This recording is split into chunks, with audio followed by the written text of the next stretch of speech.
You've been using WhatsApp for years, but I promise you don't know these 5 tricks.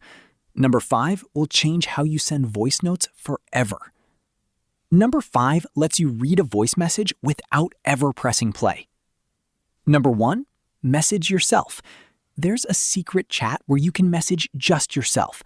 Pin it to the top and use it to save links, files, and reminders, synced across every device. Number 2, instant unit conversion. Type a number with a unit, like 26 centimeters, tap it, and WhatsApp converts it to feet, meters, or anything else right inside the chat. Number 3, a secret code for locked chats. Most people know about chat lock, but almost nobody knows you can set a custom code, so the locked folder doesn't even appear on your screen. It only shows up if someone types that exact code into search. Number 4, hidden formatting tricks.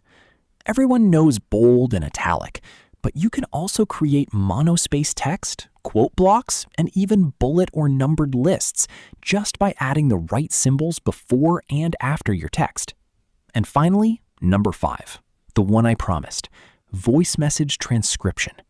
WhatsApp can turn any voice note into readable text automatically, so you can read a message silently, even in a meeting or a class, without ever hitting play. There's still more nobody talks about. Follow so you catch part 3.